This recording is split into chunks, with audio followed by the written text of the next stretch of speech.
يقول الله سبحانه وتعالى في كلامه المجيد: أعوذ بالله السميع العليم من الشيطان الرجيم. بسم الله الرحمن الرحيم. اقرأ باسم ربك الذي خلق خلق الإنسان من علق اقرأ وربك الأكرم الذي علم بالقلم علم الإنسان ما لم يعلم. میرے بھائیو، تمام مسلمانوں کو پتہ ہے نازل ہونے والی آیات میں ابتدائی یہ 5 آیتیں سب سے پہلے نازل ہوئی ہیں، اور یہ کب نازل ہوئی، کہاں نازل ہوئی؟ جب آپ صلی اللہ علیہ وسلم کو نبوت کے اعلیٰ مقام پر فائز کیا گیا انہی آیات کے ذریعے غار حرا میں۔ اور تعجب کی بات ہے، حیرانیت کی بات ہے کہ اسلام کا مزاج کیا ہے۔ پہلی وحی یہ نہیں کہا گیا نماز پڑھیے، پہلی وحی یہ نہیں کہا گیا اے تم لوگ اللہ کے علاوہ کی پوجا کر رہے ہو مکے کے کافرو، پوجا چھوڑ دو، نہیں کہا گیا۔ یہ نہیں کہا گیا کہ تم لوگ شرابی ہو، سب شراب چھوڑ دو، نہیں کہا گیا۔ زناکار ہو، بدکار ہو، ساری برائی چھوڑ دو، نہیں کہا گیا۔ کیوں نہیں کہا گیا؟ اگر اللہ سبحانہ و تعالیٰ بالفرض کہہ دیتا اور پیارے نبی صلی اللہ علیہ وسلم وحی کے ذریعے ان کو بتا دیتے کہ یہ سب کام چھوڑو، میں کہتا ہوں کوئی بھی نہیں چھوڑتا، میں کہتا ہوں کوئی بھی نہیں چھوڑتا۔ تو اس کی وجہ کیا ہے؟ وجہ یہ ہے کہ سب سے پہلے بنیاد دی جاتی ہے۔ کیا دی جاتی ہے؟ بنیاد دی جاتی ہے۔ ظاہر سی بات ہے، جو لوگ بلڈنگ لائن میں کام کرتے ہیں، گھر بناتے ہیں، بنواتے ہیں، دیکھیے بنیاد کو مضبوط کرتے ہیں کہ نہیں کرتے؟ بنیاد مضبوط ہوگی تو چھت، دیوار، سب کچھ مضبوط ہے۔ اور اگر بیس مضبوط نہ ہو، بیس لیس ہو، تو اس گھر کا کوئی ویلو نہیں ہے۔ اسی طریقے سے سب سے پہلی وحی نازل ہوئی علم کے بارے میں، علم شرعی حاصل کرو، اقرا پڑھیے، یہی علم ہے۔ آپ اللہ کی کتاب پڑھیے، نبی رحمت صلی اللہ علیہ وسلم کی سنت پڑھیے، اسی کا نام علم شرعی ہے۔ پڑھیے، کس کے نام سے پڑھیے؟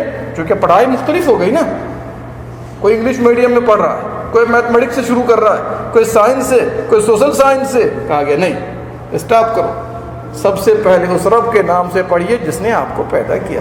سبحان اللہ۔ حکمت پر غور کیجئے، اگر آپ رب کو نہیں پہچانیے گا جو آپ کا مالک ہے، خالق ہے، حاکم ہے، رازق ہے، مدبر ہے، سب کچھ وہی کرتا ہے، مشکل کشائی وہی کرتا ہے، حاجت روائی وہی کرتا ہے، اگر آپ اس کو نہیں پہچانیے گا تو کیا آپ اپنے والدین کو پہچانیں گے؟ آپ اپنے ٹیچر کو پہچانیں گے؟ انسانوں کو پہچانیں گے؟ نہیں پہچانیں گے۔ اسی لیے سب سے پہلی تعلیم کیا دی گئی؟ رب کے نام سے پڑھیے۔ آپ اس کا یہ مطلب نہیں ہے کہ انگلش پڑھنا غلط ہے، سائنس پڑھنا غلط ہے، نہیں، پہلے یہ تعلیم لیجیے، پھر آگے چل کر وہ تعلیم لیجیے، کوئی حرج کی بات نہیں۔ اقرأ باسم ربک الذی خلق خلق الانسان من علق۔ تعجب کی بات ہے، پہلی وحی علم کے بارے میں، اور 5 آیتیں جو نازل ہوئی، 5 آیتیں علم کی فضیلت پہ دلالت کرتی ہیں۔ غور کیجیے ذرا سا، آگے چلیے۔ اقرأ باسم ربک الذی خلق خلق الانسان من علق، انسان کو پیدا کیا جمع ہوا خون سے۔ علم کی بات ہے کہ نہیں؟ میڈیکل سائنس نے تو آج پروف کیا ہے کہ انسان کیسے بن رہا ہے، نطفہ سے علقہ، علقہ سے مضغہ، یہ سارا پروسیس قرآن میں 1400 سال پہلے اللہ نے بیان فرما دیا، جس کو یہ سب آج پروف کر رہے ہیں، ثابت کر رہے ہیں۔ اسی لیے میرے کہنے کا مطلب کیا ہے؟ علم پر غور کیجیے۔ خلق الانسان من علق اقرأ وربک الاکرم، پڑھیے، اور آپ کا رب اکرم ہے، کریم نہیں کا، سب سے زیادہ کرم والا ہے۔ اگر آپ کو یہ معلوم ہو جائے کہ ہمارا رب سب سے کرم والا ہے، کسی اور کے سامنے ہاتھ پھیلائیں گے آپ؟ سبحان اللہ۔ میں تفسیر میں نہیں جا رہا ہوں۔ الذی علم بالقلم، جس نے سکھایا قلم کے ذریعے، تقدیر بھی لکھائی قلم کے ذریعے، آٹومیٹک قلم تھا۔ کیا تھا؟ آٹومیٹک قلم۔ اب دنیا میں آج بھی کوئی بھی کام پڑھائی کے لائن میں بغیر قلم کے نہیں ہو رہا ہے، حالانکہ دنیا کہاں سے کہاں پہنچ گئی، کمپیوٹر ہے، انٹرنیٹ ہے، کیا کیا چیزیں نکل چکی ہیں، لیکن کیا قلم کی افادیت ابھی بھی ختم ہوئی ہے؟ نہیں ختم ہوئی۔ غور کیجیے۔ اور اسی لیے پیارے نبی صلی اللہ علیہ وسلم فرماتے ہیں، چیزوں میں اللہ نے سب سے پہلے قلم کو پیدا کیا ہے، اور قلم سے کہا اکتب ما ہوا کائن، جو کچھ ہونے والا ہے قیامت تک اور اس کے بعد سب لکھ۔ قلم بھی آٹومیٹک لکھنا شروع کر دیا۔ سبحان اللہ۔ اور یہ لکھائی کب ہوئی؟ کب ہم اور آپ لکھتے ہیں تو آج لکھتے ہیں، کل جا کے مٹاتے ہیں اس کو، لیکن اللہ سبحانہ و تعالیٰ کا علم کامل، اللہ اکبر، جو کچھ ہوا، جو کچھ ہو رہا ہے، جو کچھ ہونے والا آئندہ، سب کو لکھوا دیا ہے۔ اور اس کے بعد جف القلم، یہی فرق ہے خالق اور مخلوق میں۔ ہم بار بار اس کو صحیح کریں گے، اچھا یہ سوچا تھا نا، اچھا اس کو درست کر لو بھیا، کہتے ہیں کہ نہیں کہتے ہیں؟ لیکن اللہ سبحانہ و تعالیٰ کا کرشمہ دیکھیے، کرشمہ کہ قلم خشک ہو گیا، یہ نہیں کہ تبدیلی ہوگی اس کے اندر، بالکل ختم، جو ہو گیا ہو گیا۔ علم الانسان ما لم یعلم، انسان کو وہ کچھ سکھایا جو انسان نہیں جانتا تھا۔ پانچوں آیتیں علم کے بارے میں، پہلی وحی علم کے بارے میں، اور اسلام کا آغاز علم ہے۔ اب آپ مجھے بتائیے کہ اگر ہم اسلام کا کوئی بھی باب سیکھتے ہیں بغیر علم کے، بغیر قرآن و سنت کی تعلیم سے، تو بھلا بتائیے ہدایت کے بجائے گمراہی ملے گی کہ نہیں ملے گی؟ آج ہمارا اور آپ کا حال کیا ہے؟ علم کی فضیلت سے ناآشنا ہے، ناآشنا ہے۔ علم کی فضیلت پر قرآن پاک میں کئی آیات موجود ہیں، کئی آیات۔ ایک آیت لے لیجئے، اللہ سبحانہ و تعالیٰ فرماتا ہے قُلْ هَلْ يَسْتَوِي الَّذِينَ يَعْلَمُونَ وَالَّذِينَ لَا يَعْلَمُونَ، آپ ذرا لوگوں سے بتا دیجئے علم والے اور بے علم برابر ہو سکتے ہیں؟ بتا دیجئے آپ بھی، برابر ہو سکتے ہیں؟ ہمارے سماج میں لوگ برابر ہیں؟ نہیں برابر۔ ظاہر سی بات ہے جو علم والا اس کو ہر حال میں فوقیت حاصل ہے، خواہ وہ جاہل سماج کیوں نہ ہو۔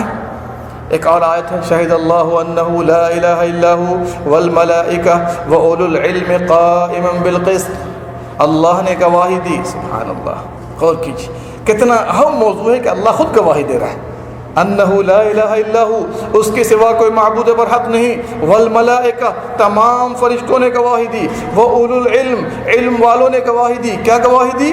لا الہ الا ھو، اللہ کے سوا کوئی عبادت کے لائق نہیں۔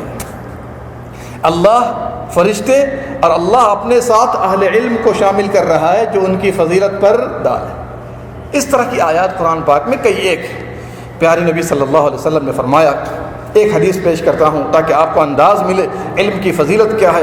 جب بھی دین کی مجلس ہو، علم کی مجلس ہو، اس مجلس کو چھوڑ کر ہرگز نہ جائیے۔ اس مجلس کی فضیلت کے لیے صرف ایک بات بھی کافی ہے کہ ایسے لوگوں کے گناہوں کو اللہ سبحانہ و تعالیٰ مٹا دیتا ہے، ان کے درجات کو بلند کر دیتا ہے، ان کا ذکر خیر فرشتوں کی مجلس میں اللہ سبحانہ و تعالیٰ کرتا ہے، اور ایسے لوگ اللہ اکبر ان کی برائیوں کو، گناہوں کو نیکیوں سے بدل دیا جاتا ہے۔ پیارے نبی صلی اللہ علیہ وسلم نے فرمایا، بلکہ اس کے پیچھے ایک قصہ ہے۔ ایک آدمی مدینہ منورہ سے شام پہنچے، ان کو معلوم ہوا کہ شام کی جامع مسجد میں، ابو داؤد شریف کی حدیث ہے، شام کی جامع مسجد میں ایک آدمی ہے، ایک صحابی ہیں جو پیارے نبی صلی اللہ علیہ وسلم کے واسطے سے ایک حدیث سناتے ہیں، ان کے واسطے سے ایک حدیث سناتے ہیں۔ اللہ اکبر، قربان جائیے ایسی شخصیتوں پر جو ایک حدیث کو سننے کے لیے، جو پیارے نبی صلی اللہ علیہ وسلم کے زبان مبارک سے نکلی ہوئی ہے، مدینہ سے کہاں کا سفر کر رہے ہیں؟ شام کا، جہاں آج لڑائی چل رہی ہے۔ سبحان اللہ، غور کیجئے، جذبہ دیکھیے، محبت دیکھیے، الفت دیکھیے علم کے ساتھ۔ کیا آپ کے اندر یہ جذبہ پیدا ہوا چاہیے کہ آپ دوڑ کے جائیے؟ یہی فرق ہے کہ ہم دنیا کی طرف بھاگ رہے ہیں، وہ دین کی طرف بھاگتے تھے۔ ہم انگلش میڈیم کی طرف بھاگ رہے ہیں، وہ علم شرعی کی طرف بھاگتے تھے۔ اور اسی لیے اللہ اکبر، تفصیل کا بھی موقع نہیں ہے، اتنا ضرور یاد رکھیے، اللہ نے ان کا مقام اسی بنا پہ بلند کیا کہ وہ آخرت کے بندے تھے، آخرت کے چاہنے والے تھے۔ ہم میں کیا خامی ہو گئی؟ ہم دنیا دار ہو چکے، دنیا کے بندے ہو چکے ہیں۔ میرے بھائیوں، یاد رکھیے علم کی فضیلت پر بہت سی حدیثیں ہیں۔ آئیے وہ حدیث جو سننے گئے تھے مدینہ سے شام، وہ کون سی حدیث تھی؟ تو ابو درداء رضی اللہ عنہ وہاں تشریف فرما تھے، انہوں نے وہ حدیث سنا دی۔ کہا سنو، قسم اللہ کی بتاؤ تم اسی کام کے لیے آئے، ایک حدیث سننے کے لیے؟ کہا قسم اللہ کی، میں کسی اور کام سے نہیں آیا، کسی دوست کی زیارت کو نہیں آیا، کسی تجارت سے نہیں آیا، بلکہ پیارے نبی سے محبت تھی۔ میں نے سوچا کہ ڈائریکٹ آپ سے سن لوں چونکہ آپ پیارے نبی کے ساتھی ہیں۔ کہا اگر یہ بات ہے تو آؤ میں تم کو وہ حدیث سنا دوں جس کو میں نے خود اپنے کانوں سے پیارے نبی صلی اللہ علیہ وسلم سے سنا ہے۔ کیا سنا؟ من سلک طریقا یلتمس فیہ علما سہل اللہ لہ بہ طریقا الی الجنہ، جو علم کی راہ پر نکلتا ہے، علم شرعی کی راہ پر نکلتا ہے، گویا کہ وہ جنت کی راہ پر چل رہا ہے۔ کہاں چل رہا ہے؟ جنت کی راہ پہ چل رہا ہے۔ اس کے لیے آسمانوں، زمینوں، ان کے مابین جتنی بھی مخلوقات ہیں سب دعائے رحمت و مغفرت کرتی ہیں، یہاں تک کہ سمندر کی مچھلیاں بھی دعائے مغفرت کرتی رہتی ہیں۔ لمبی حدیث میں تفصیل میں نہیں جانا چاہ رہا ہوں، اتنا بتانا مقصد ہے کہ دین کے لیے بھی کوئی جذبہ ہونا چاہیے۔